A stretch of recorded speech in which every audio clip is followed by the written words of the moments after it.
Welcome back to Buckeye Talk. I am Stephen Means. That is Stefan Krajisnik, and that is Andrew Gillis. Fun week ahead, at least for me.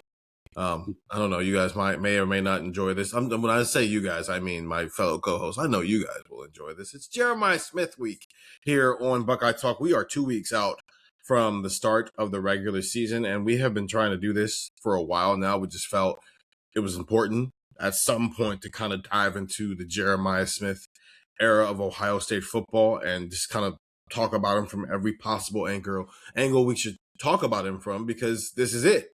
He's got bare minimum 12 games left, knocks on wood somewhere that nothing happens, and this is not a Jackson Smith, the Jigba, or Nick Bosa moment. He's got a bare minimum 12 games left and a maximum of 17 games left in Ohio State football uniform. He said as much at Big Ten Media Days, but I don't think he had to vocalize that at all. I think we saw the Akron game in 2024 and said, all right, cool. So 2026 will be it. Stefan, I think for you and Gillis, there's obviously parts of this as we talk about essentially the three different parts of what the Jeremiah Smith story is, and that's him as the recruit, him as the player, and then maybe the legacy he has still left to leave behind. There's part of this that maybe you're learning for the first time. You lived some of it, so obviously there will be some of these episodes where it's just like, yeah, I remember when this happened, I remember when that happened. But for you, not being a part of the recruitment at all in any capacity, just looking back on it, what was your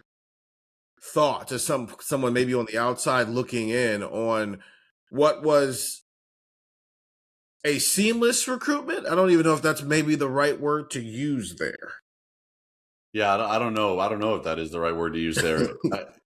Everything about, kind of looking back on this recruitment and reading, everything that went down, essentially from the day he committed, December 2022, to the day he signed, everything kind of points to, so that's why Ryan Day almost fainted at the podium, right? It's you kind of get you see where all the breadcrumbs were and why, it led to, really, if you talk about off the field stuff, like that reaction from Ryan Day is one of the all-time moments in Ohio State history, right? Like something that a lot of folks will remember. And it's kind of the first, major, I think, image in a storied career for Jeremiah Smith that has been filled with them, right? I think back to a couple of weeks ago at the start of camp where, a lot of the media was in the Woody Hayes Athletic Center, and Ari Wasserman and Andy Staples from On3 were there. And Ari tweeted a photo out of a photo that was hanging in the Woody of Jeremiah Smith and his, touchdown with the peace sign at the Rose Bowl, being like, is this, try to find a more iconic photo than this? And it's like, there's all these seminal moments in Jeremiah Smith's career. And, with media being what it is today, a lot of those moments are captured in memorable photos or videos, whether it be the Rose Bowl or Third and Jeremiah or the one-handed catches that he has, right? There's all these moments that are documented, and it all starts with a moment that's caught on video, and it's Ryan Day almost fainting at the podium. And when you look at what this recruitment was, you kind of sit there, you're like, I think if I was Ryan Day, I might have actually passed out. Gillis, as a person who covers recruiting, and you got here in the summer of 2023. So you came into a world where Jeremiah Smith is already committed. Stefan came into a world where Jeremiah Smith was already on campus. You came into a world where we were still 6 months away from him being on campus, but he was at least in the class. What would you say was your introduction to, this is how the Jeremiah Smith recruitment is going to go? Good question. When I was covering the Baltimore Ravens, I wrote a story during COVID about Lamar Jackson and Tyler Huntley. They played a high school game against one another, and then Tyler Huntley joined the Ravens. So it was just like a fun little thing. But I spoke with a recruiting guy down in Miami, and he was very helpful. He'd been there for decades. And he'd seen the U, like Jimmy Johnson U, and he had been there for a long time. And it was like September of 23, a few years later, where this guy wrote that he was the best player he had seen in a high school uniform. And that's impressive, but like it gets more impressive when you think about Miami. Like Mm-hmm. I just told like Lamar Jackson and Tyler Huntley, two dudes who played in the NFL, one dude who's going to go to the Hall of Fame in Lamar Jackson. And think about all, like he was like, I remember he was telling me that story and he was like, "Oh yeah, you know, it was kind of funny because the winner of that game was just going to go get blasted the next week because they played a team with Dalvin Cook on it."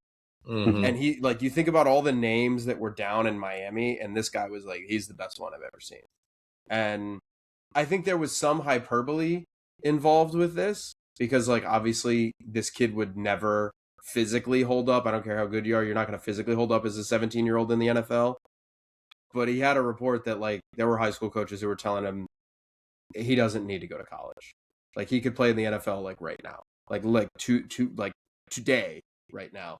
And I remember reading that in September and like whenever you join a beat, you're trying to catch up. I remember we were walking out of Mylan Graham's game in Indiana. It was the night before Ohio State, Indiana, and Notre Dame, or Ohio State, Notre Dame in Indiana, and we were just kind of like talking about Jeremiah Smith, and it was just like one of those things where it was like, oh, this is just all we're going to talk about for the next few months. And I think kind of reading various things, it just kind of gave you that backdrop.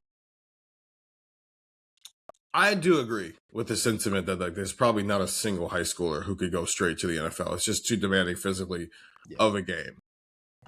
But I will say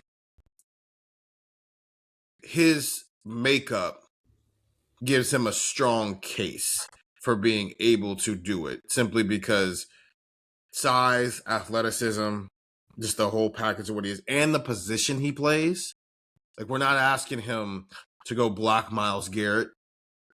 Even with quarterback, we're not asking you to run an entire offense. At the end of the day, you're especially his rookie year would essentially have been what Ohio State's freshman year was. It wouldn't have been as dominant, obviously, but the simple fact of like, hey, just go play X receiver and run down the field, and we'll figure out the rest along the way. It's not an unreasonable ask.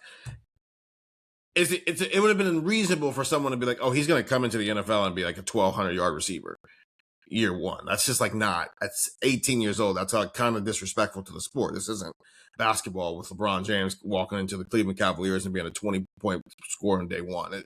It would have taken some more time, but I do think it would not have been impossible for Jeremiah Smith to do this. So I was there for all of it. I was there when he showed up as a little kid with Carnell and Brandon when a bunch of people from South Florida Express came up for a camp. In 2021, I was there when he committed to Ohio State. And part of the reason I was there is because we were in the Woody. This was 2 weeks after, it's 3 weeks after the Michigan loss in 2022. And it is 2 weeks after Utah beats USC in the Big Ten, the crazy thing is neither one of those teams are in the Pac-12 anymore. In the Pac-12 championship game. And after 2 weeks, we were in the Woody, starting to talk to different players, starting to talk to Day, getting ready for the Peach Bowl that year. So it's ironic that this is like a low moment in Ohio State history under Ryan Day, where because of USC's loss, they kind of got a chance to get back up off the mat and sneak themselves into a college football playoff situation. And I remember that day because we were talking to CJ Stroud, JT Tuimoloau, Zach Harris. Like we got a lot of players that day. And I remember CJ pretty emphatically like going to bat for Jackson Smith-Njigba and Travion Henderson, because that's around the time when, I don't know if you guys remember, there were some people questioning how hurt Jackson Smith-Njigba actually was that year. And maybe he was just more opting out to go get ready for the NFL draft. And like CJ was pretty ticked off about that. And he was pretty ticked off about the way that Travion Henderson's injury had been covered for most of the year, given the fact that Travion hurt himself 3 weeks into the season and never got right. And so that was like the backdrop of the day, was CJ going to bat for his teammates and Ohio State football players talking about how they found new life after losing to Michigan for the second straight year and thinking their season was over. And now all of a sudden, thanks to a Pac-12 championship game, they're playing for something meaningful again. And we know how the rest of that season plays out. CJ has the best game of his career, even though Ohio State loses after missing a 50-yard field goal at the end of the game. And CJ goes on to be the number 2 pick, yada, yada, yada, yada, yada. That was also year one of Jim Knowles. What a year. What a year for Ohio State. Meanwhile, I get home, Pod finishes, because back then, you guys know how this works. So we go talk to people and then we go home and pod. We get off the pod, Doug, Nathan, and I want to say like 15 minutes or so, I'm getting ready to wrap up my day. Going to go cook some dinner. Gillis, you know how this feels, right? You think your day is done, and then all of a sudden you get a Hayes faucet notification on your phone. And I'm just thinking, okay, well, interesting enough. And breaking news, Jeremiah Smith, 5-star receiver. This is December 14th, 2022, has committed to Ohio State. And I'm like, oh, well, this is a pretty big deal. Like, there are a few recruitments where it's just like you're completely caught off guard, right? Like at this point, you do it for a little bit, you get into a rhythm where not often does the player who committed cut you off guard. Could you be caught off guard in terms of you weren't prepared for him to do it right now? Sure. But you're never really caught off guard by the human being who does it, because that, especially where recruiting is now, there's so many crystal balls, there's so many people you talk to, so much momentum and things that if you're caught off guard by a person committing to a school, you probably just weren't paying any level of attention whatsoever. So the fact that at this point, this one caught people off guard was like, whoa, what a moment for Ohio State, because it felt like a accumulation of everything Ryan Hartline had built in that wide receiver room. You got to remember, again, this is December 14th, 2022. So Marvin Harrison Jr. and Emeka Egbuka are well on their way to being 1,000-yard receivers in their second year on campus. Marv, at this point, I think Marv had lost the Biletnikoff, in fact, to Jalen Hyatt at that point, and it was like a thing that like Marv lost the Biletnikoff award to Jalen Hyatt. Emeka Egbuka is a 1,000-yard receiver this year. This is Chris and Garrett are rookies in the NFL, and Garrett Wilson is well on his way to being the NFL offensive rookie of the year. You've got Carnell Tate and Brandon Ennis who are about to sign very shortly after. It's like signing day, I think, was the week after that. So this is all like the train is moving at this point. And now with Jeremiah Smith, you have like the peak of that train. You've got first rounders in the NFL who are kicking butt with Chris and Garrett, who are 1,000-yard receivers as rookies. Jackson Smith, the Jigba, is about to go be wide receiver one, even though he missed the 2022 season. Marv and Emeka are probably the best wide receiver tandem in college football. And you got more guys on the way in 2023. And now here comes Jeremiah Smith along for the ride as well. So here's my question. Now that I've kind of provided the background of what that night was and what the recruitment of Jeremiah Smith was and everything that was surrounding the commitment of it. Did Ohio State have to have proof of concept to land a recruit like Jeremiah Smith, or could they have sold him on the idea of it? I think you don't need proof of concept in today's day and age. I think maybe if we're talking about a 2020 or a 2007 recruiting class, it's like money's maybe not flowing as freely. If you're in a bad situation, you can't get out of that situation. To be fair, just like NIL wasn't as, and I'm putting air quotes around it, sophisticated as it is now. Yeah, this is like the first full calendar year of it, 2022. So I would not say in any recruitment around the country that it was just so like obvious that like, yeah, you can't say this school is only getting players because of NIL because you are also doing it too. It was still some around the idea of paying players to come to your school because we still hadn't figured out how we were going to do it. This is like early into the collective. There still is kind of this idea of like, dude took a money. There still is that idea. But like, I think coaches are a little more willing to like acknowledge its existence now, while in 2022, it kind of felt like, the bag man was above the table, but it's like still the fact that you have a bag man is like ill. He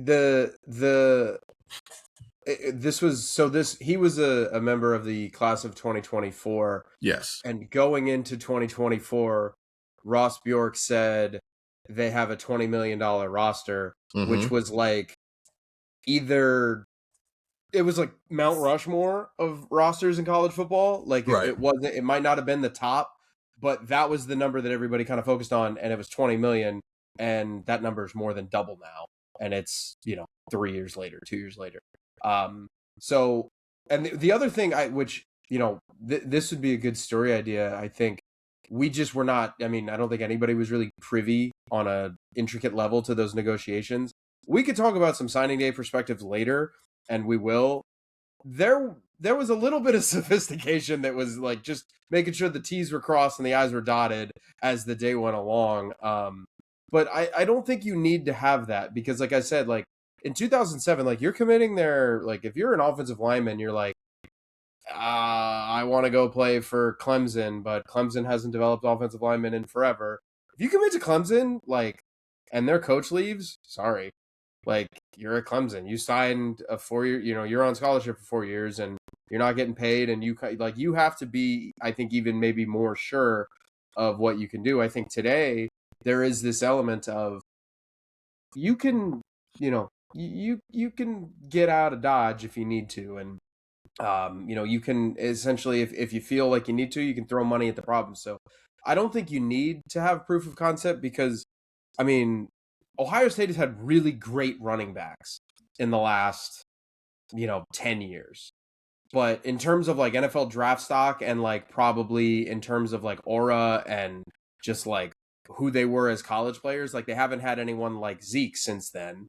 And I don't think that necessarily hurt them in like the David Gabriel George recruitment because like Zeke was his last season was 2015. David Gabriel George was like 5.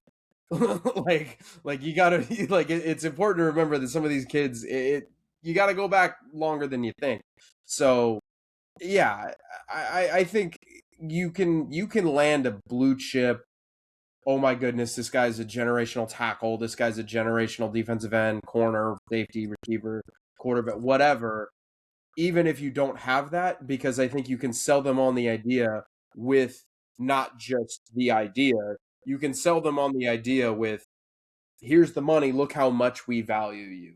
Hey, here's this, look how much we value you. And there are other ways to go about a recruitment now, maybe than there were, 10, 15 years ago. And like you said, JJ was kind of at the beginning of that. And maybe he's like one of the first truly sophisticated NIL athletes of today's day and age. That's definitely a big piece of it. I think I'll go on the contrary because I think hindsight is obviously beneficial here of now having been around JJ a few years, kind of seeing how he operates, seeing, how he rolls. I think JJ's a guy who's always kind of understood and really it sounds like he does have the right people in his corner. I think that's something that a lot of college athletes lack, right? People who can kind of put things into perspective for you the right way. I think JJ's always known that the money's going to be there and the money's going to, come, right? JJ's earned a lot of money to this point, but there's a whole lot more that he's going to get over the course of the next, 5 to 7 years of his football career. And I think with that understanding, to me, it has always been kind of clear that JJ wants to position himself to be the best wide receiver in football history. And that's where I do think proof of concept was important because, Gillis, you mentioned there that Ohio State valued him, right? Like he's always been very valued financially at Ohio State, but it's not like a place like Miami wasn't offering that. But JJ's told us as much that like in the recruiting process, like Miami wasn't the program that it even is today, right? Miami wasn't contending for national championships. They weren't, turning around receivers year after year the way that Brian Hartline was. Like I think all of that really positioned Ohio State to be able to land a guy like Jeremiah Smith, right? There is an obvious level of prestige that Ohio State will have over a school like Miami just because of what this program has been for the better part of 5 decades now. But that level of prestige of just being Ohio State and being the face of consistency can only get you so far, right? If that's what it took, then Ohio State would land the number 1 quarterback, running back, receiver, offensive lineman, defensive lineman every single year, right? But we see how much it values to some of these high-level recruits who know that there's an NFL future to have proof of concept at a position specifically, right? Like we're talking about it with, some of the defensive linemen that Ohio State's recruiting in this upcoming, recruiting class. And it's like Ohio State's talking about Chase Young and like that name still matters a whole lot to some of these recruits, right? For a guy like Jeremiah Smith, if you want to say like, okay, the money's going to be there wherever you go, which program is going to best position me to be an NFL superstar one day? Sure, Ohio State's got a lot of consistency, but Ohio State's got Brian Hartline that no other program can match, right? Like even if we want to look over the last 10 years, like, LSU's had awesome receivers, USC has had awesome receivers. No program has consistently done it as well as Ohio State has done it with Brian Hartline leading the way. Like that I think, like, that proof of concept, I do think matters, right? Like, we know JJ's a guy who values what's going to position him, best to kind of be this Hall of Fame level wide receiver. Like, Ohio State had that proof of concept to be able to do that, right? Like, we saw it as recently as December, where Chris Henry Jr. is committed forever. And yes, some of the money started showing up around signing day, but like, the money started showing up when Brian Hartline left, and schools thought, a school like Oregon thought, oh, Brian Hartline's gone, like, we might be able to swoop in here, right? The Oregon didn't swoop in because they're like, oh, hey, we might just be able last minute to offer some more money. They swooped in because it was like, oh, there's an opportunity where now if we offer some more money, we might be able to convince him because Brian Hartline's gone, right? That proof of concept is walking out the door and going to South Florida, ironically enough. So I don't know, man. I do think it mattered, even for a school like Ohio State, having the level of pedigree that they had at that time,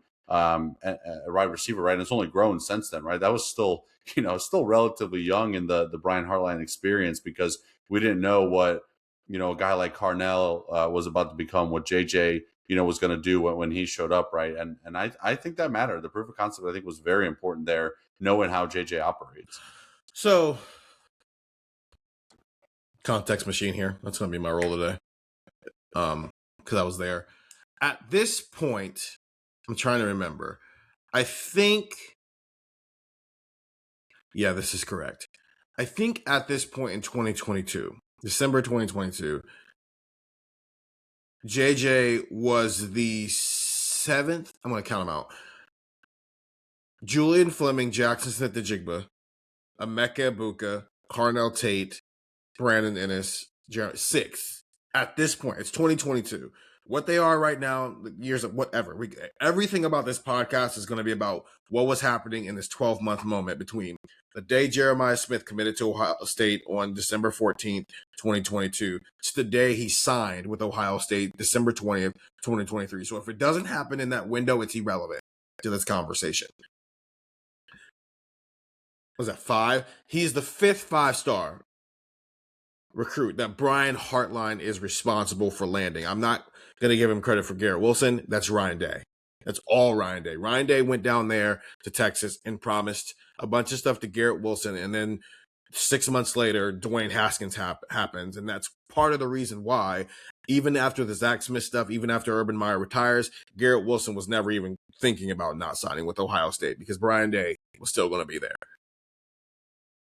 So that's 5 5-stars, 2 of which he has a personal relationship at this point.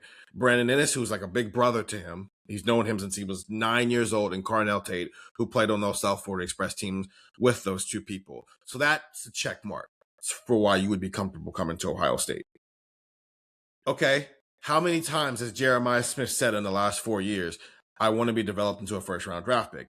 Now, to be fair, and I've said this to him, could that have happened at all 137 other FBS programs?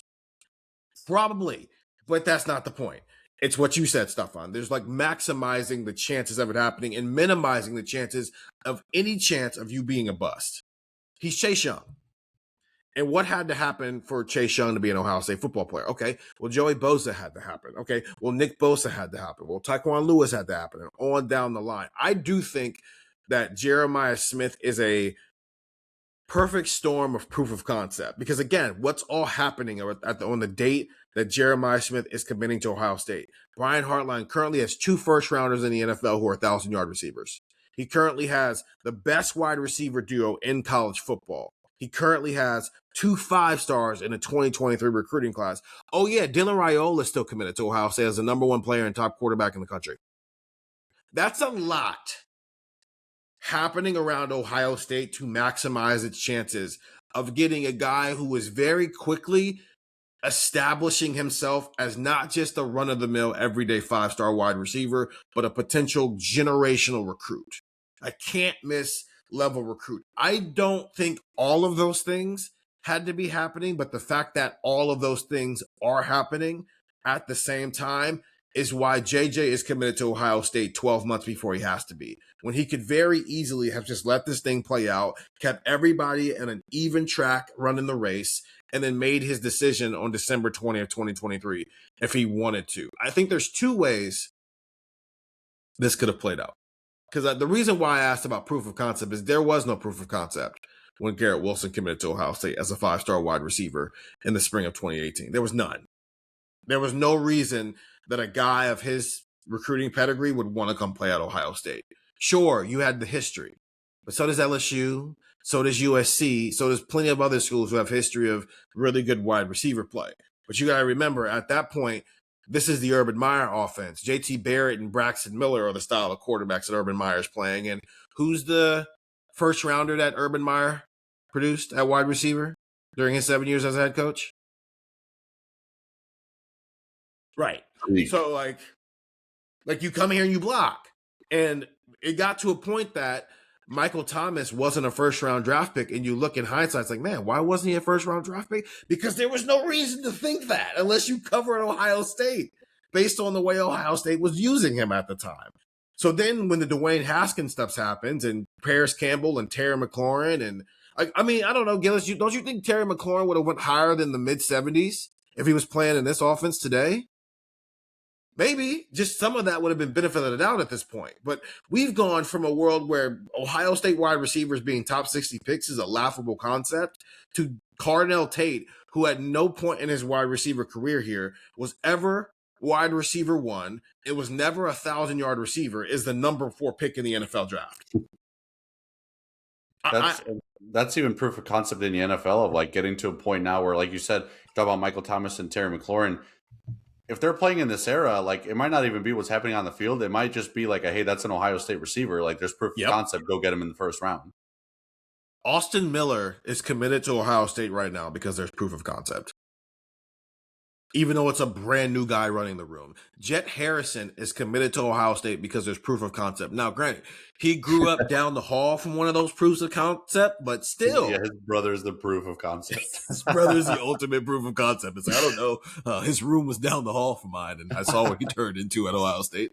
But I think my answer is I think they needed the proof of concept. And I think they needed it all to hit at the right time, at the right moment, for Jeremiah Smith to be available, because again, this is the only school that takes him out of his home state that realistically had a chance to land him. And to bring in Miami, they had no proof of concept. So he chose to leave home for proof of concept versus stay home and help build it. And I think Ari asked him before the Cotton Bowl, like, hey, if Miami was in a better place, would he have stayed home? And his answer was yes. And I sort of believe him, because here is Miami's records during Jeremiah Smith's childhood. He was born in November of 2005. So here's every record of the Miami Hurricanes while little JJ was down there watching them. 2005, 9-3. 2006, 7-6. 2007, 5-7. 2008, 7-6. 2009, 9-4. 2010, 7-6. 2011, 6-6. 2012, 7-5. 2013, 9-4. 2014, 6-7. 2015, 8-5. 2016, 9-4. 2017, hey, finally a 10-win season. They go 10-3 under Mark Richt. I forgot Mark Richt coached at Miami for a couple of years. 2018, 7-6. 2019, 6-7. 2020, 8-3. 2021, 7-5. 2022, 5-7, and his final year of high school, 7-6. So hey, JJ, come to a school because it's your hometown team, even though they have no proof of first-round wide receivers, and you're going to be mid at best, or come compete for a national championship and pretty much guarantee yourself that if you are a starting wide receiver here, you are going to be a first-round draft pick. Yeah, let me entertain some of the, while Ohio State's playing in the college football playoff and playing for national championships in Jeremiah Smith's childhood. Can I interest you in that Miami stretch of the MPC Computers Bowl in 2006, the Emerald Bowl, the Champ Sports Bowl, Sun Bowl, Russell Athletic Bowl, Pinstripe Bowl, Independence Bowl, Pop-Tarts Bowl. Yeah, this is Gil. This run by Miami is like Gillis' dream. Like, holy crap, I get to watch the NPC. December 22nd at 2 p.m. That's a Miami versus Nevada special. Let me say this. The NPC Computers Bowl was on New Year's Eve, so I don't know what NPC had on the college football scheduling people, but they were playing it in a New Year's Eve bowl, I guess. And with that being said, Miami only won 2 of those bowl games of like the. Hey, they actually played Nevada. Yeah. I pulled that. I swear to God, I had no idea. I pulled Miami versus Nevada out of that. Wow. Yeah, but that's not at all. I don't think that guess was completely off brand. That's the type of teams that play in those balls. So I think they needed it. I think they needed the proof of concept. And I think they needed it right now in this moment. This was like the perfect window to go to a guy of that caliber and be like, hey, this is what we got for you if you want to come here. And it since has worked out ever since. Was Jeremiah Smith in this moment a recruit that was a need or an Ohio State want?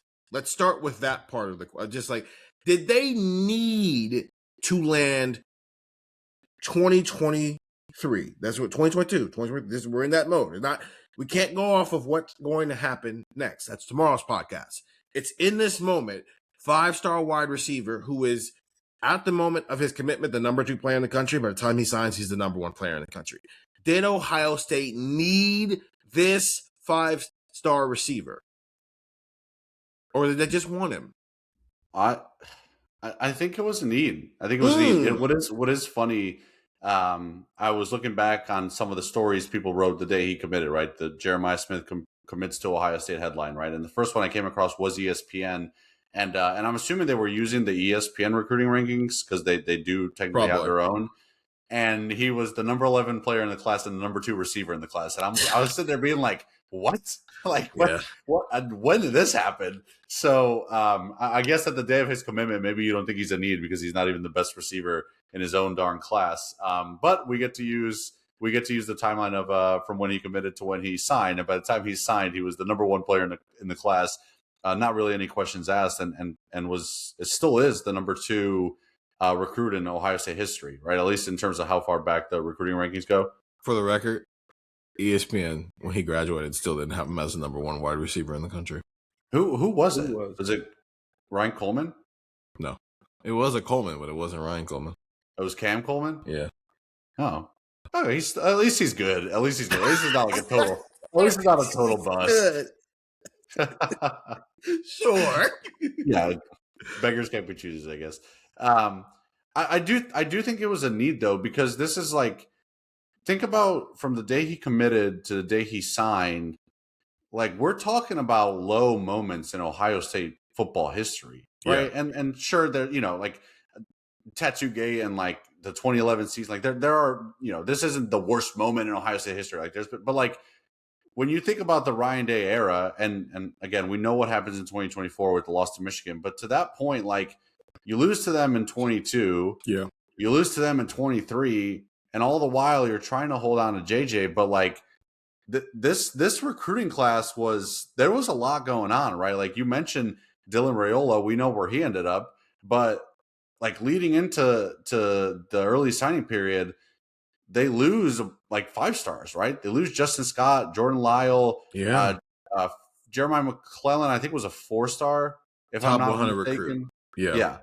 So like they're losing some pretty big players in this class, right? Guys are flipping. They're trying to flip other guys that you don't know how that's going to transpire. Like, the one kind of saving grace throughout all this is like you're holding on to the diamond here, right? The crown jewel of this recruiting class. Like you're holding on to that, and your knuckles are getting white, right? Like you're gripping, trying to like make sure that you don't lose this guy, because we know that there's other schools trying to get him too. Like, think about that. That is 2023. They just lost to Michigan. They are coming up on the signing day, and they lost a couple of 5-stars and a 4-star, and you lost your quarterback of the class, and boom, Jeremiah Smith flips to Miami. Like, what like, how do you talk about Ryan Day at that point? How do you talk about like where the program is at that point? Again, it's all relative, right? We always say compare Ohio State to Ohio State. There's probably a fan of. There's a fan of SMU who's like, man, like poor Ohio State, they lost a 5-star and they're still going, 10-2 at worst. Like they're fine, but like that's not the stand. Like the Ohio State standard is to compete for national championships and get the best players and develop the players. Like you lose a guy like Jeremiah to cap everything that had happened in that 12 plus month stretch. Because right, you can even point to the loss to Michigan in 2021 or even 22, but like 2023 where it's the season is not nearly what you thought it would be, right? Marv's last year, it's not what you thought it was going to be. Now you have another loss to Michigan. Like it is a very, very bad point in Ohio State football history, at least a recent Ohio State football history. Like getting Jeremiah Smith, I think was a need. And I think Ohio State knew at the time too, like, yes, we have the knowledge of like what has happened since he got to Ohio State and like how good he's been. You look at some of the ways that people were talking about Jeremiah Smith, even like Gillis, you mentioned it there, talking about him being almost NFL ready as a high school prospect. Like, I think Ohio State knew that this was not just like a, hey, let's go out and get a weapon. Like this was like a, hey, let's go out and get a guy who can change the trajectory of where this program is. So I think it was a need. It sounds dramatic because, right, there's not many recruits you would point to and say like Ohio State's success or trajectory changes like based on this guy. I think Ohio State knew that by landing Jeremiah Smith, their chances of flipping what was happening or not flipping what was happening in terms of momentum with the program, like he played a big role into like how that was going to transpire. Yeah, I think it's a need. Because again, you can't like come into this and be like, well, they really needed him in the playoff run the next year. It's like, no, like that, as a recruit. I do think it sways like the meter is not just like 100 need, 0 want. I agree. I think need, but you said like a fan of SMU, and okay, sure. Like everybody watching this, I'm sure, is an Ohio State fan. But you'd also be rolling into 2024 with Emeka Egbuka and Carnell Tate as your number 1 and number 2 receivers. Right. So like there is this element of like, oh no, like how dare Ohio State only have 2 first-round receivers on the field? What a travesty that the Buckeyes don't have this. So he played a big part in the momentum for sure. But the other important part of this is like the momentum that had been building since that Michigan game up kind of in that time frame was basically Ohio State saying, how do we get all these guys on our roster back? How do we get Emeka back? How do we get Jack and JT back?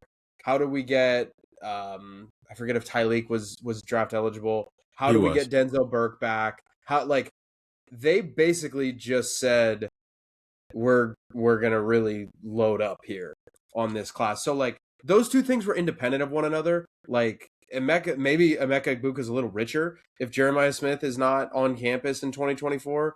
But like, did Ohio Jeremiah Smith cost Emeka Egbuka an extra $500,000? A headline by Andrew Gillis at cleveland.com/OSU. Hey Emeka, if you're watching this, JJ like owes you like a really nice sports car.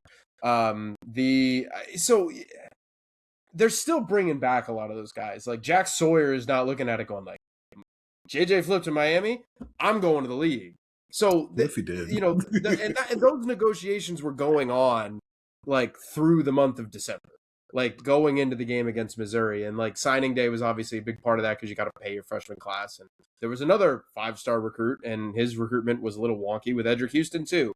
So like there was a lot here. So I think need for all the reasons that Stefan laid out, but as crazy as it seems, it wasn't like if you miss him, it's over.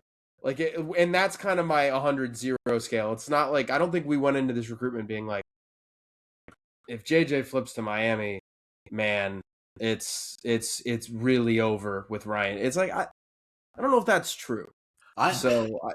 Need, but not more, definitely a little bit more towards want than maybe people would think. I don't think Stefan agrees with you. I think it's interesting. Yeah. I think even at that time, based on the way Jeremiah Smith was talked about as a prospect, I think Ohio State knew that even with all those guys coming back for 2024, the ceiling went to a different place when Jeremiah Smith showed. Oh, for sure. I think what is happening right now in both of your guys' opinions is it goes back to when did you become a part of this? And how much of this are you how much of this information are you receiving for the first time versus how much of it did you live through? And it's valuable. I think because Gillis got to see part of the recruitment, it shapes that. Because, Stefan, you were introduced where you were introduced, and now you're reading back on some of this stuff. And it's like, you don't, like, we're trying our best to eliminate what's happened since, but you can't do that completely, right? It does shape your just like your biases from the get-go when you get information. It's like, my girlfriend and I were talking about this, and we were talking about kids for whatever reason. We were talking about one thing you notice with kids, if you've ever worked with kids, is when they get into something, they're always like in a fight to be the first to tell you what happened as an adult. And it's because everything you're going to hear, they're not doing this because they're like actively cognizant of it. But I do think there's a part of a kid's mind that's like, if I tell my story first, that's the baseline. That's like that's where everything starts off. So everything you hear after that is based off what you have already heard. So when Stefan is walking into a world where we are coming off of the spring that Jeremiah Smith had, okay, that's his baseline for all this stuff. Okay, how does that apply to Jeremiah Smith recruit? Okay, well, that continues to check out everything he ended up turning into. This is not the first time I heard it. Like, a lot of this stuff was said when he was 16 and 17. So why would I not think that in the moment? I think both of you are right. It's a timeline of things. I think it's a want that gradually becomes a need and becomes a bigger need with every single day that passes after he commits on December 14th. I agree, Gillis, in a vacuum, like, okay, he's a 5-star recruit. And again, Brian Hartline's got other 5-star recruits. And I guess we'll ask that question tomorrow of like, if they win a national championship, if Jeremiah Smith is or isn't on that roster. That's a question for tomorrow's podcast. But I think in the moment, again, what's wrapped around Jeremiah Smith's commitment on December 14th, coming off a Michigan loss? At that point, the lowest moment in the Ryan Day era. Because, yeah, when you lose in 2021 to Michigan, okay, at some point, Michigan was going to win the game again. It had been a decade. At some point, they were going to get another victory. That could just be a one-off. When you get a second win, especially when the second win is the way it played out and it's in Columbus, that's now a thing. Now it's pressure to that. So to have some of that pressure relieved for a second, not only because you just backdoored your way into the college football playoff, but hey, here's another recruiting win. Don't you think it's like pretty ironic that the last couple of years we've seen some recruiting wins happening in December? Don't we think when Brady Edmonds committed, what was that, 48 hours after they lost in 2024, don't you think that was a little purposeful? It at least takes some of the attention away from like the main point. Because like, hey, here's another 5-star for you. Here's why recruiting is about hope.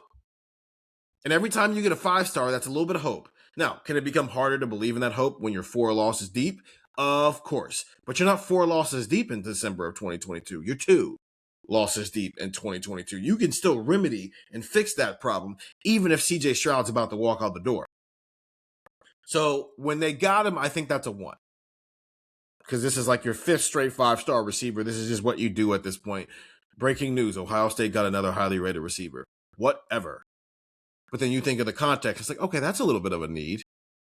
And then you see more, and you read more, and you hear more, and he starts becoming more of a need, and more of a need, and more of a need, and more of a need, and more of a need. And then you see how his like recruitment starting to play out and some of the timeline stuff we're about to get into. And it becomes more of a need, and it becomes more of a need, to the point that by the time we get to December of 2023, Ryan Day is almost fanning out a podium after him.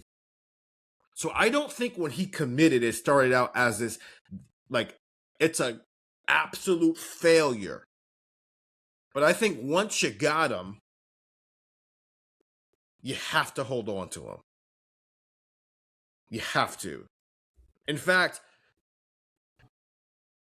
I would ask you both, are there any other recruitments in Ohio State history since Day became the head coach that you feel like fit the classification of a need?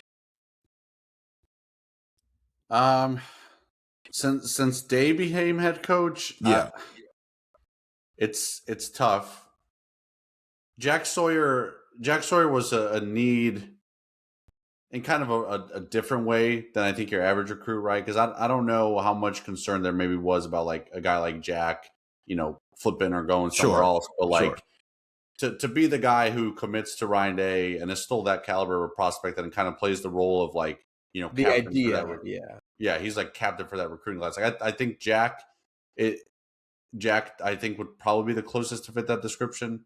I kind of looked through like some of Ohio State history and like some of the bigger recruiting, battles that they were kind of able to win. Yeah. There's a couple from the Urban era that stand out. Like Joey Bosa kind of felt like a massive win. Sure. And that's also kind of a similar timeline to when they land Von Bell, and both of them for like various reasons are big because it's also Urban kind of going into SEC country and being like, hey, this is what Ohio State recruiting like is. Like, yes, we have to recruit the state of Ohio, but like we're going to go out and get a Joey Bosa. And I think Joey was the first player from his high school to come to Ohio State, if I'm not mistaken. St. Thomas going. I think he was. I think. Yeah. And then obviously, that helps down the road to get a guy like Nick Bosa as well, right? So there's kind of some, a ripple effect from landing a guy like that. But there's not a ton of recruitments quite like Jeremiah Smith's in terms of like this winning this battle can really change kind of the conversation that's happening around your program. Gillis, you got any? Yeah, not many. The one maybe, I mean, this is obviously it has to be partially recency bias, but like, I don't know, like, I think keeping the train rolling with Chris Henry Jr. in 26 was a big one. And we can get into why in a little bit, but like, that was a big one. I think Christopher Vargas might fit somewhat of that bill, the 2028 quarterback, because you kind of look at maybe the way that 26 unfolded, the way that 27's unfolded, and maybe what Vargas could be and when he could show up. Like you start to kind of say like, that was a big win that maybe wasn't as you're maybe not reaching for the Tums as much with like a Christopher Vargas recruitment, but like that might just be like one of those like, hey, we beat this team 31-10 in week 2, and then they ended up like, if you beat Texas 31-10, everybody knows it's a massive win. But imagine it's like, hey, we beat this team that's everybody thinks is fine, and then at the end of the year you're like, wait a minute, they went 11-1. Like, wait a minute, they're actually really good. So like that might be what I think of the Vargas thing. So I think that's the other part of this too. It's like, it's not just like, oh God, like you think of all these crazy recruitments. It's like some of these recruitments might not have been nerve-wracking, but they were just as big. So I have 3. And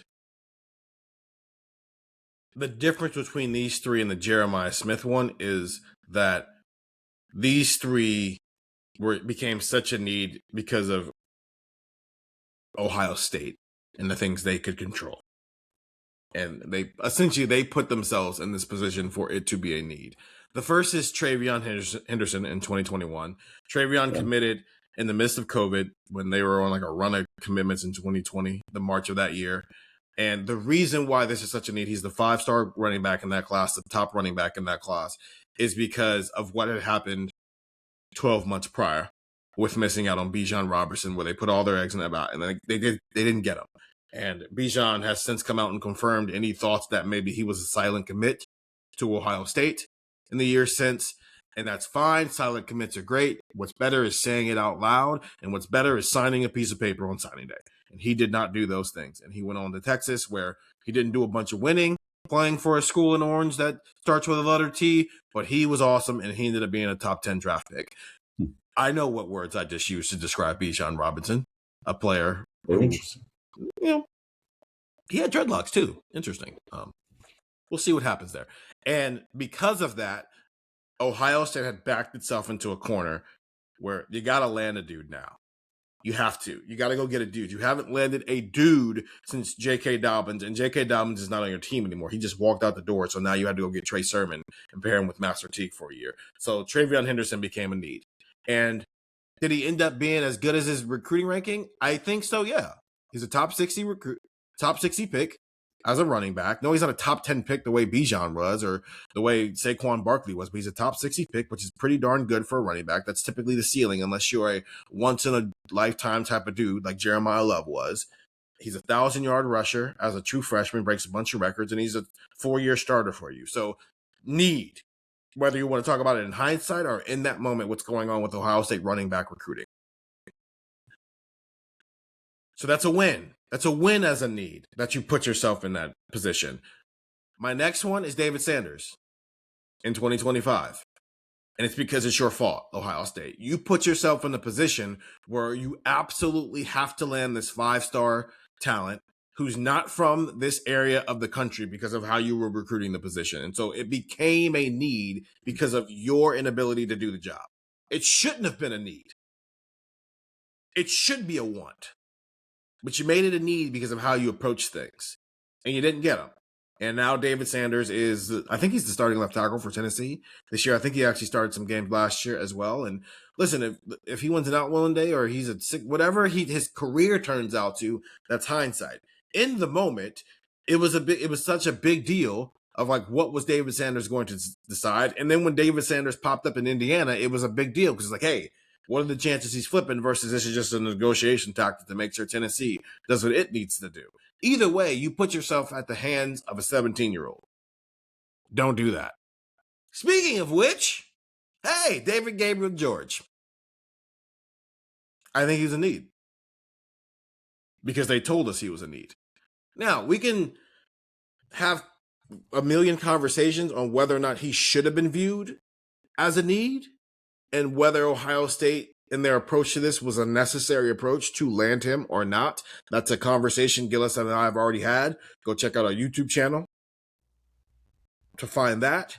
But I think it is fair, Gillis, to say that when you speak about a person a certain way for a year and a half, and not only speak about him that way, but your actions in terms of who you did not aggressively go after because of this person, you make him a need.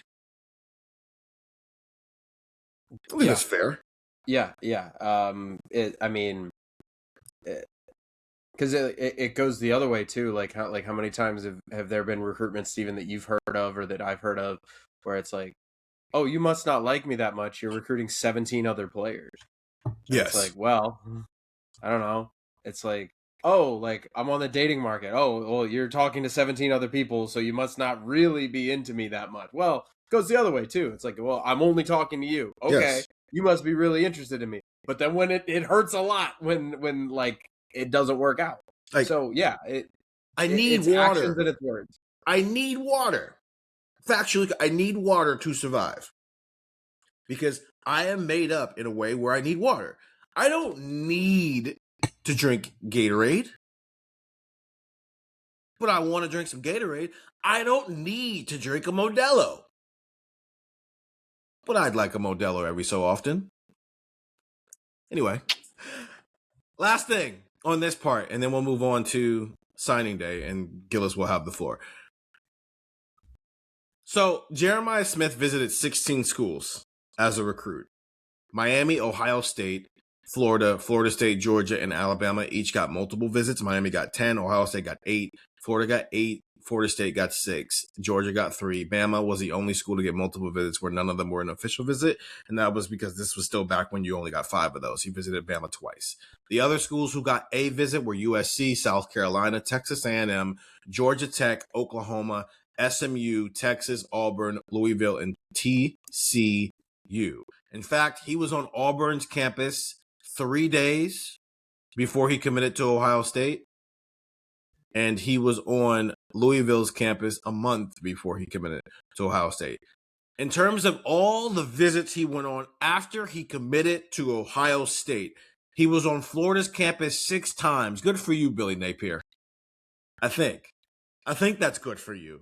Either that or that was a very desperate move by you to continue to get for this you, someone at the revolving door of the head coaching position at Florida, whoever it was. Yeah. He visited Ohio State 3 times after his commitment. That he came to the spring game, he came for his official visit, and then he came to a game during the season I cannot remember. And I remember the spring game because Garrett happened to be there, and there's this cool photo of them shaking hands. It was like, oh man, it's the best rookie receiver in the NFL, and it's also the best receiver not in college football. He visited Florida State 3 times and Georgia 2 times. And I think the funniest thing about this, and this can help us lead into the second part of this conversation after I ask this question, is here is his month of November. Mind you, he's committed to Ohio State. November 4th, 2023, he's on Florida's campus. November 25th, 2023, he's on Florida's campus. December 8th, so 12 days before he's supposed to sign with Ohio State, he's on Florida State's campus. And that leads into a bunch of other, Stefan, I'm sure you read the million stories about Miami and their chances of flipping him, and it was definitely going to happen, and how Dylan Raiola committed to Georgia, and now all of a sudden fans are freaking out because they think Jeremiah Smith's going to flip to Georgia, all because he put up some eye emoji tweets. What a time. That dude knew he had some power. Here are your options. Assuming both of you went back and did enough research on how the year after his commitment played out, which of these two opinions did you come to as someone on the outside looking in? And for Gillis, you were on the outside looking in for all but essentially the last 4 months of this. And it had kind of calmed down a bit by the time you got here. Option A, Ohio State wasn't ever actually in danger of losing JJ to a flip. This is just what modern day recruiting is. And option B, I absolutely understand why people were constantly freaking out every time he did something that involved another school. Stefan, you first. Option B. I would have been freaking out if I was in. So when he says the first time we talked to him in fall camp, I was never actually going to flip, you don't believe him at all. By that point, maybe, right, I think knowing JJ now a bit more and having covered him, I do think there is kind of a loyalty that he has held to Ohio State even during his recruiting process. But there was a lot of window shopping, I guess you would call it. I think if again, speaking from a fan perspective, I would have been freaking out. And I think Ryan Day was freaking out a little bit. Okay, that's fair. Gillis? This is funny because like I've learned hindsight in the past, which like people had a right to freak out because it's not just like, oh, he took a visit. It's like you read from cleveland.com or The Athletic or ESPN or 247 or On3 that this guy's the greatest receiver of all time, and then he decides to leave. It's like, oh, like, or he like, and by leave I mean like he's taking a visit to Miami or wherever. You're like, oh, that's not good. And then kind of like the hindsight perspective is like, no, there was reason to freak out. It wasn't just like oh man, I really like Miami and it's just so hard to say goodbye. No, I talked to somebody like a year or two later who was basically like, there were people at the national level, I got to be careful as I say this, there were people at the national level who were basically told, it's like that scene from the Hunger Games where they say cannon ready. There were people at the national level that had cannon ready for Miami Hurricanes. And it wasn't because they were like, oh, I'm doing my job as a journalist, I'm prepared. There were people who said, I just had a conversation with somebody and I think this is going to happen. I got to be ready. Like it was very close leading into signing day. And so, yes. I wonder if those conversations were with people inside the Miami building. They were not. Oh, okay. There was somebody that I talked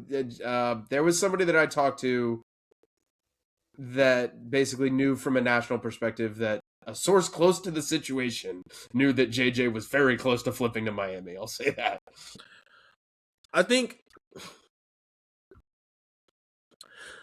I don't know how to answer. It's hard when you were there for it. Here's what's a factually true statement.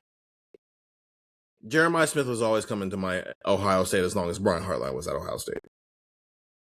And so that's why I think Brian Hartline, he had like a meeting with, he did an interview with like Cincinnati, if I'm remembering correctly, at one point. And that was like, okay. Well, because that I think if I were a fan, that's when I would have started getting nervous.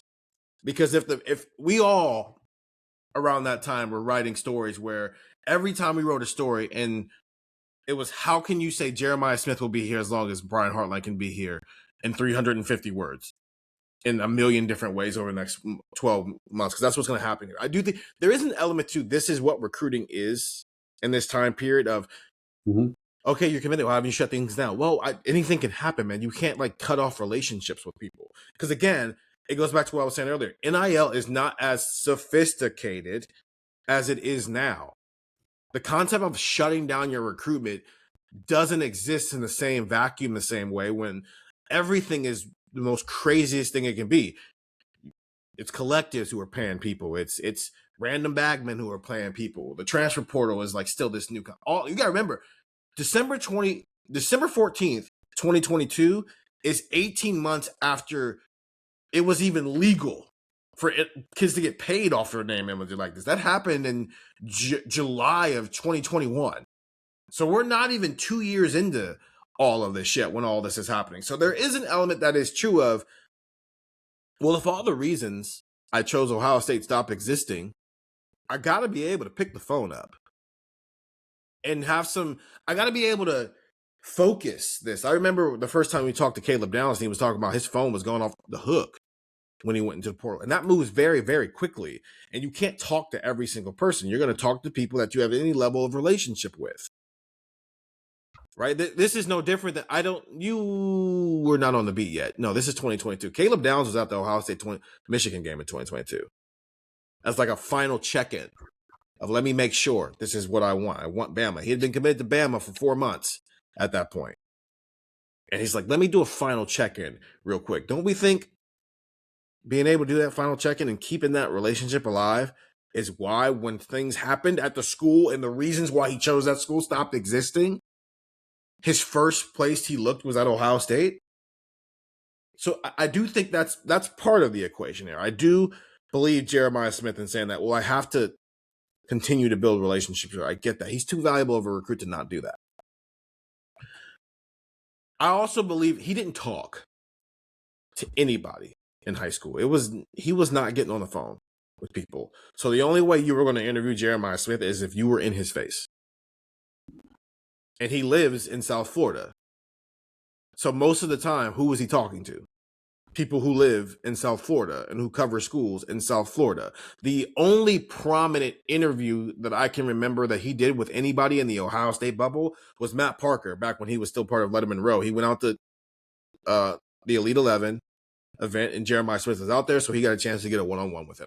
And that was like the one time he spoke to somebody in the Ohio State sphere. So of course the questions were Ohio State based. But if you cover Miami and you're down there and you get a chance to talk with him and you're the only person that gets to talk to him on a regular basis, you probably ask him about Miami and how that recruitment was going. So I think that shaped some of the coverage of the Jeremiah Smith recruitment. But then, yeah, when your options are stay home and play for the team that's around the corner from your neighborhood versus go X amount of miles north to an area of the country you've never lived in an environment and a climate you've never lived in, of course, I believe that there was an idea of like pool. Like if Mario Cristobal had gotten that thing rolling 12 months earlier, maybe he flips home. But I don't think it's as simple as just he was playing the game. Or Miami definitely was going to flip him. There was a lot of things around it that created a narrative that was allowed to continue to live and still lives on today. We literally are coming off of a spring where we are asking him, hey, JJ, the team who just beat you and ruined your team's chances of repeating as national champions, did the team try to steal you away this offseason? Like, it's never going to... He's going to be like 7 years into his NFL career playing for the Raiders or something, and people are going to be asking him, hey, you're going to go home and play for the Dolphins? Because that's just... So I think it's a mixture. Asking him, like, did you think about flipping in 7 years? It's just never going to... His documentary is going to be, I was never thinking about flipping. An autobiography by Jeremiah Smith. First question, were you thinking about flipping? Yeah. I should have asked him that. I did an exclusive story with Jeremiah Smith that is on our site. It's been on our site since yesterday as you guys are listening to this podcast where we talked about we didn't really talk about him flipping because that's not the story. But we did talk about his growth as a guy who came here as a guy just looking to be developed to a first-round draft pick, to a guy who is now one of the fundamental leaders of Ohio State football and one of the movers of its culture. And I thought it was a really interesting conversation that starts with two moments that shaped his development here. One is Davis and Igbinosun getting pissed off that they kept putting viral moments of Jeremiah Smith having one-handed catches in spring practice up, and then he locked him up one day in practice. And the other one is Caleb Downs coming up to him after the loss to Miami in the Cotton Bowl and making it abundantly clear you can't just be a guy who works hard anymore. That's not enough. You got to be a little bit more than that if you want Ohio State to be what it needs to be during your final season here. That was an hour of Jeremiah Smith talk, and we have 20 more minutes for you guys. Gillis, I actually want you to give your perspective, because this is where you're a part of it. You got to live this part of history of December 20th, 2023. So the floor is now yours. And give us your perspective of the day Brian Hartline almost fainted at a podium. I remember thinking there's not enough alcohol in the world, because I was sitting in a press conference and I have never paid attention less to what a coach is saying at a press conference that I should be locked into. Mm-hmm. But I just didn't really care. Sorry, cleveland.com. Sorry, editors. Sorry, readers. I did not care what was going on at the podium, because Ryan Day said, we got a good class together. And, Aaron Noland is, I think, a great quarterback for us. And, I think we're going to be really happy with some of the guys. And he's just kind of going through. And I just remember thinking, I don't care. I don't know what he said. I'm sure it was great. I'm sure it was wonderful. I'm sure he spoke very highly of people. On one side of my laptop, I had the Buford High School signing ceremony going on, because Edric Houston was maybe going to flip, maybe not. Because the other part of this JJ story, which is nuts, is that Edric Houston was also a main character of signing day. And it wasn't just it was the JJ show. No, Ryan Day left the room twice to figure out what the heck was going on in Buford, Georgia, to try and talk to Edric and confirm that he was going to be in the class. And on the right side, I had a Twitter stream up of Chaminade Madonna prep. Left and right. I thought my brain was going to break in half. And I'm watching these two things happen. I have stories ready to go for Edric flips, for Edric stays, for Jeremiah flips, for Jeremiah stays. I'm trying to manage all this while also, again, pretending to listen to what Ryan Day has to say and pretend like I care. And I was going back and forth. And Steven, I don't know if you remember this. Jeremiah Smith walked into the room with a bag in his hand. Perhaps a little on the nose, but he walked into his room with a bag in his hand. And it was the rage. Everybody in the world said, what's in the bag? What's in the bag? Oh my God, he's got a bag. What does the bag mean? And I remember I looked at, I was sitting next to Andy Backstrom, who worked for On3 at the time. And I went, oh my God. And I showed him my laptop and I was like, he's got a bag. What's in the bag? To people not in sports, they would have thought I was having a psychotic episode. And I probably was. So we're going through this whole day and I'm just losing my mind. Jeremiah announces he's staying. I don't remember when, what the exact timeline was of whether it was before or after Edric. I think it might have been before. But Jeremiah announces he's staying, and he's committed to Ohio State. And Ryan looks up to his left, and the thing Ryan Day played up the fainting thing, where he was he saw people laugh and he kind of played it up. And that's fine. And people could say oh no, he was really that nervous, but he definitely played it up for the crowd. The thing that people don't talk about with this is that everybody's missing the story. You could hear the relief in the man's voice when you hear him go, really? Because there's a guy at the top, I think it was Mark Pantoni. I don't even know who it was. Somebody was jumping up and down, waving their arms, giving him the thumbs up. Yeah, it was Mark. And then the other part of this, which again, he plays up the fainting thing. I still maintain that I think he played up the fainting thing. He goes, you could hear it in the microphone. Like everybody's talking about him like pretending to go down. You could hear him breathe for the first time in months into a microphone. And like I think it was like he does that, and then Steven was like, okay, so tell us about him. Because Steven's like sitting in like the second row, and Ryan goes, and he looks at Jerry Emig, the SID, and they was basically like, not yet. Because I think they were so nervous about everything. The paperwork was not in yet. Yeah. And they were like, we can't say anything, don't say anything, because like again, you had to sign. So like this whole thing happens, and I just remember like it was just chaos for like 2 hours. It was like a 2.5 hour Ryan Day press conference where he talked for 15 minutes. Like it was insane. It was crazy. I went home.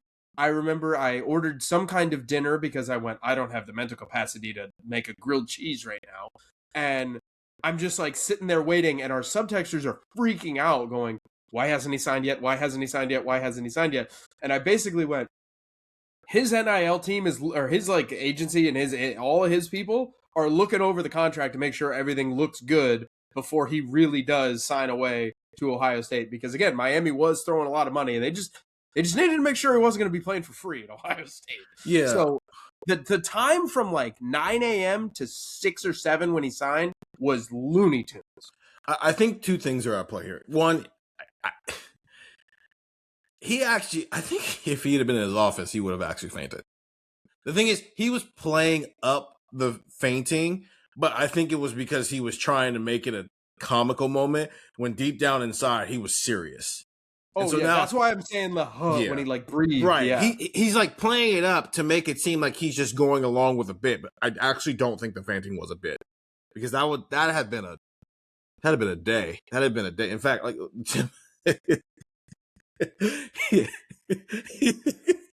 he looks over at Jerry. He's like, he looks over at Jerry and goes, really? And then he goes, yes. But I don't know if everything is in yet. Jerry, make sure everything is in. Because you can't talk about recruits until they sign. Can't talk about it. It's not. And later on, Tim May, the great Tim May, asked, hey, man, has your heart been flipping? And he's like, it's been flipping for a while, Tim. It's been flipping for a while. It's and it's just the fact that everything that's happened since then validates Ryan Day doing that in that moment. But that's essentially the breakdown of what happened that day. Is I was 12 months of holding on for dear life. And it goes back to, I remember having conversations with people about, hey man, are you just like kind of annoyed that he keeps taking visits? Because every coach will say this: when you commit, you need to shut down. You need to stop taking visits. And every person I would talk to was like, listen, as long as Heartline here, he's going to be here. It doesn't make you feel any better every time you see him popping up or on another campus, or you see an article that mentions a school other than Ohio State. But like we're kind of at his mercy here a little bit. You got to take his word for his word and let that be what it is. And it ended up paying off, right? And again, it's why when you talk about other recruitments like this, where it feels like if Ohio State feels like it has to do this is the only way it has to work, then I think I'm not going to tell you to not be frustrated with the results or happy or frustrated, depending on if it goes your way or not. But like, sometimes this is the only way to go about it, because there is a world that exists, Gillis' point, where what if Jeremiah Smith does flip to Miami on signing day? Are we supposed to come on podcast and say, shame on you, Ohio State, for putting yourself at the mercy of a 17-year-old? No, because this is what it required to get Jeremiah Smith. It required a year of just like keeping your composure every time you saw him pop up on Georgia's campus or Florida State's campus or Florida's campus or Miami's campus or whoever else's campus he was going to be on. He was on somebody's campus like 12 days before signing day that wasn't Ohio State's campus. This is what it took, though. It took you finding out while you're at a podium. And because we happen to be sitting there in front of you, having it up on our screens, we're able to say, yeah, this is real to Ryan Day, because we're all watching it in real time. There was a Miami hat in the bag. That's true. That's not just like played up for pageantry. There was a Miami hat in the bag, but it took all that. It took you waiting another 7 hours after you did all that to still finalize it. Like, I don't know how many people let out a sigh of breath of fresh air when Ohio State finally tweeted out the signing day graphic for Jeremiah Smith. Mm-hmm. We were doing that because, like, okay, cool, we don't have to deal with this anymore. So I agree. That was a long day. That was a very, very long day. I want to wrap with this. We'll save one of these questions for tomorrow. Who are your top 3 most important recruiting wins of the Ryan Day era? And then again, this is simply about strictly what the player was as a recruit. So we tried our best to not bring in the hindsight of what those players became later on. This is about what they were at the moment they either, if you want to go committed or the day they signed with Ohio State, regardless of which one, but it's about that. Just that window. Stefan, you first. What's your top 3? Jeremiah Smith's on there. Okay. I think that was the one that I kind of no hesitation put on there. I have JT Tuimoloau on there. That was a massive recruiting win for Ohio State to go get a guy from that part of the country and also that caliber of player. And we know what he turned out to be, but I think even at the time of his recruitment, getting him in a time where you had Jack Sawyer lined up and things of that nature was massive. Third was tough. There was a few guys I consider here, so I guess I'm curious to see what your list looked like. The guy I settled on was Garrett Wilson. I think for Ryan Day to play that big of a role in that recruitment and to really, really spark, what has been an amazing run to the point where Jeremiah Smith is now also part of this list.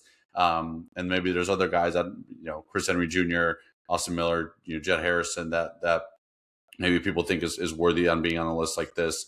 I think is massive. So Garrett, JJ, and JTT were my 3 selections. There were 2 other names that I really consider. I'm curious to see if they made your list. Garrett's a really, really good one. That's a really, really, really, really good one. And people who've been listening to Buckeye Talk for a while know why I'm like, yeah, man, that's a really, really, really good. JT, I read your story when going back and trying to find some of the answers for these questions. You had a really good story on cleveland.com about Garrett and specifically kind of why he wanted to play for Ryan Day and their relationship and things of that nature. There's an element of it. 2 guys on your list. One guy's responsible for the other one being on his list. Like, if you run and do that through, that kind of played into it where it's like, man, if I feel like JJ's a no doubter on this, and like maybe Garrett Wilson deserves to be on this list too because he helped kind of spark it. Yeah, and then the JT one, that was long, man. That was a very long. Like, oh my God, COVID, man. COVID was a time. That was also the end of like a 3-person like run out in Washington for Ohio State between G. Scott, Emeka Buka, and JT Tuimoloau. I like those 3 picks. Gillis, what are yours? JJ, Jack Sawyer. Okay. I just think for everything that he meant and everything like that, I think he was so big. Maybe this is a little bit of a zig situation while everybody else is zagging. Chris Henry Jr. Okay. Chris Henry Jr. not only because he was like a 5-star elite high level prospect, everything like that, but you got to put yourself like in that time frame for like what it meant at the time, because like since then, what has happened? Ohio State landed 5-star receiver Jet Harrison in 2028. A few weeks after they landed eventual 5-star receiver Austin Miller in 2029. It's like, oh, duh. But I need you to imagine Ohio State loses their offensive coordinator and the guy who had been really kind of pushing this receiver room for a while. Like, we could credit Ryan Day with it, but I think we can all be adults and say that, like, if Ryan Day was here and Brian Hartline was not, I don't know if Ohio State's landing every single receiver that we've talked about being a first-round pick, like JSN, Chris Olave, Garrett Wilson, Jeremiah Smith, like Chris Henry Jr., like are all of those guys here without Brian Hartline? Like, I don't know the answer to that question. And maybe it's a good question, but like losing Hartline, Caden Dixon-Wyatt was probably already going to flip and he goes to USC.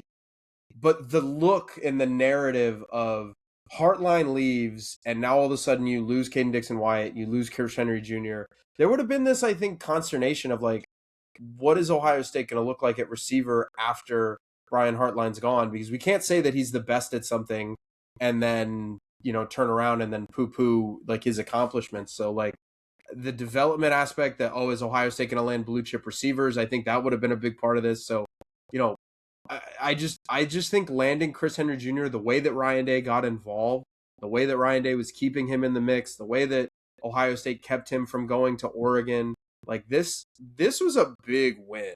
And I think for not just like what he could be, like he might, I drove the bus for him. I think he's going to be their second leading receiver this year. For what the narrative would have been surrounding Ohio State at that time, there would have been a lot of worry about what receivers are going to commit to Ohio State, and if that train is going to be able to keep rolling as it has been. I think it's a fun off season or maybe even bye-week pod of like what's actually more important here, because again, Ryan Day is the reason Garrett Wilson was here. Ryan Day is the reason Chris Olave is here. Like Ryan Day went out there to see Jack Tuttle and ended up finding Chris Olave. So those are Ryan Days there. Jackson Smith-Njigba is all Brian Hartline. That's not even a conversation. I think Emeka is all Brian. I mean, I think you can make a case that Marv is more Ryan than Brian, based on one, the school he was at, and the quarterback he was playing with at that school. Like Ryan Day had already landed Kyle McCord. Ryan Day has a really good relationship with St. Joe's head coach. So there's that part of it. So I don't know, man. It's again, to get us this point, we don't want to do this thing where like Brian Hartline's not here anymore. So it's like, oh man, he actually wasn't that important to the operation. But there is a what came first, the chicken or the egg. What's more important, the guy who's landing the pieces or the guy who has built the house? And every single one of these receivers would say, well, it's still Ryan Day's offense. And I think that's why it's important to have Chris Henry Jr. considered on a list like this, because what that told us is the offense is stronger than one gatherer, right? That idea that like no one's bigger than Ohio State. Chris Henry Jr. still being here is proof of that. I think another person who could have been considered, was Austin Miller, being very, very important as a recruit, because that's Hankton's, okay? Yeah. The individual pieces are only as great as the sum of the parts, but you can't have terrible pieces. You're also only as good as your weakest link. So if Cortez Hankton couldn't do it, it would matter. So the fact that Cortez Hankton in the first 6 months he is on the job has made sure that Jameer Brown has shut down his recruitment, made sure that the little brother of a Biletnikoff Award winner, who's also a 5-star recruit, came here, but most importantly, he went out and got one on his own that had no correlation, because Jet's a Buckeye by a family member. Jameer Brown grew up in Dayton, Ohio. So the fact that you went and got Austin from the other side of the country is like, cool. We're all good there. So I think he has a case to be made. My list was JJ, because again, it feels like every time Ohio State's hit a low point, they just go to JJ. Whether it's as a recruit, whether it's as a player, now it's as a leader. Anytime it's like, yo, we need this, here comes JJ along for the ride. Jack Sawyer, as a recruit, the player is a whole other thing. We did a whole Buckeye bracket thing on them last year. But proof the wall was still up around Ohio. Because any team in the country could have came in here and stole a top 5 player from Ohio at that point. And then my other one is Paris Johnson. Because, yeah, he was already committed when Ryan Day took over the job, but go look at what Paris was doing in the spring of 2019. That wasn't a dude acting like he was committed to Ohio State. And the reason why is I remember going down to Cincinnati to talk with him about this. He chose Urban Meyer, and Urban Meyer wasn't here anymore. And he wasn't the only highly rated recruit at that time who chose Urban Meyer. Jordan Battle was committed to Ohio State, and he flipped the Bama on signing day because he chose Urban Meyer. And he's not that was a thing. Like Legend Cavazos chose Urban Meyer. So when Legend Cavazos decommitted, they had to go re-recruit him. And regardless of what he turned out to be, like they had to go re-recruit him after Ryan Day took over the job.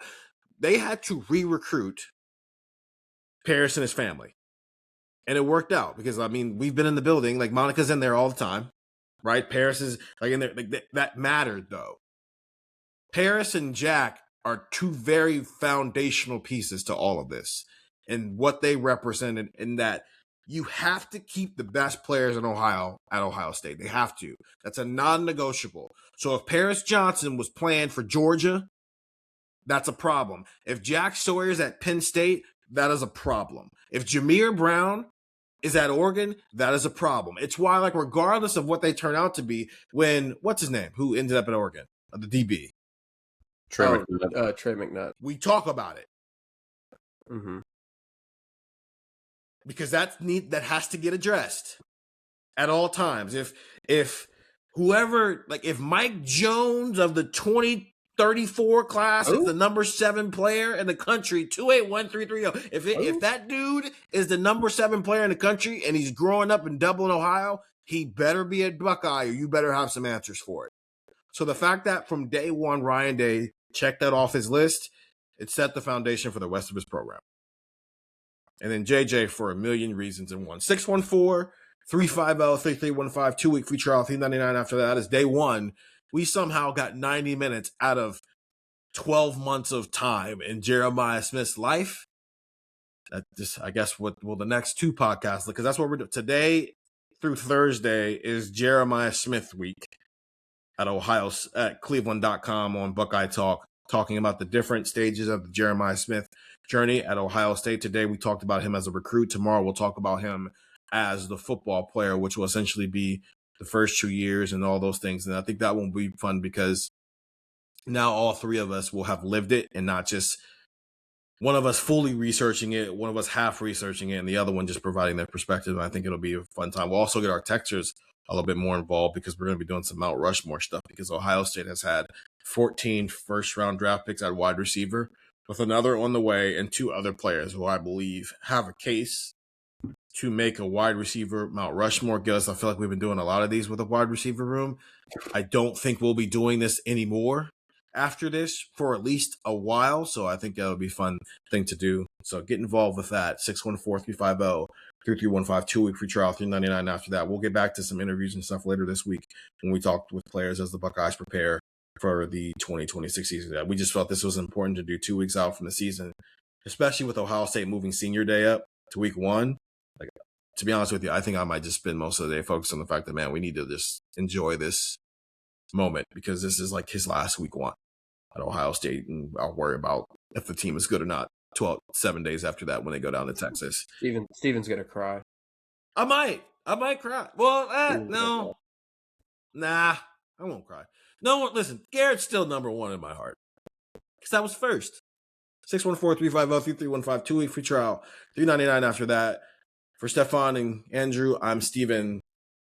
See you guys later.